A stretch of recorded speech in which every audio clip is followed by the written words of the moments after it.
और देखा भारद्वाज ऋषि की ओर याज्ञवल्क्य जी ने कि जब भगवान की कथा सुनकर बैठे बैठे सुन रहे हैं तो याज्ञवल्क्य ऋषि ने देखा कि भारद्वाज जी के नेत्रों से झरझर झरझर आंसू गिर रहे हैं।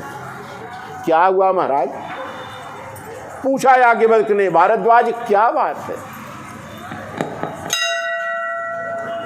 पूछा महाराज आपने भगवान शंकर की जो कथा सुनाई न, मेरे रोम रोम से भगवान की भक्ति प्रस्फुटित हो गई। नयनन नीर रोमावली ठाढ़ी, नयनों में नेत्रों में अश्रु भर गए, रोम खड़े हो गए भगवान के। ओह भगवान ने, तब याज्ञवल्क्य जी ने कहा,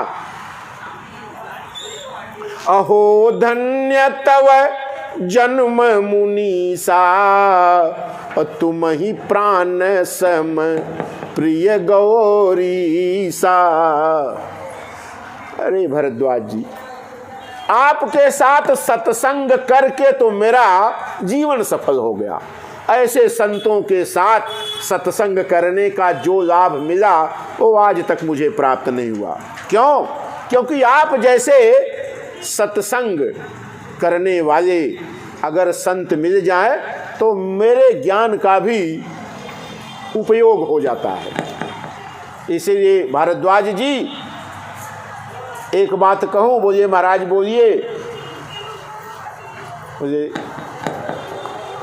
भगवान शंकर की कथा आपको सुनाई। बोले हाँ महाराज, मैं तो राम की कथा पूछ रहा था और आपने भगवान की कथा, शंकर जी की कथा सुना दी। मैं तो श्री राम की कथा आपसे पूछ रहा था कि राम कवन प्रभु पूछूं तो ही। मेरा प्रश्न तो ये था कि राम कौन है, और आपने भगवान शंकर की कथा सुना दी। तो याज्ञवल्क्य जी ने कहा कि शिव पद कमल जी नहीं रहती नाही, और तेरा मही सपने हूं न सोहाई। भगवान शंकर के चरणों में जिसको प्रेम नहीं है वह व्यक्ति भगवान शंकर को, भगवान श्री राम को बिल्कुल अच्छा नहीं लगता। बिनु छल विश्व नाथ पद नेहू, राम भगत कर लक्षण येहू।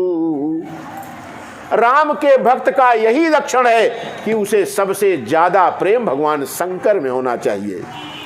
राम भक्त जो है उनको सबसे, राम से ज्यादा प्रेम किसमें होता है? भगवान शंकर में होता है। शिव पद कमल जिनहि रहती नाही, तेरा मही सपने हूं न सोहाई।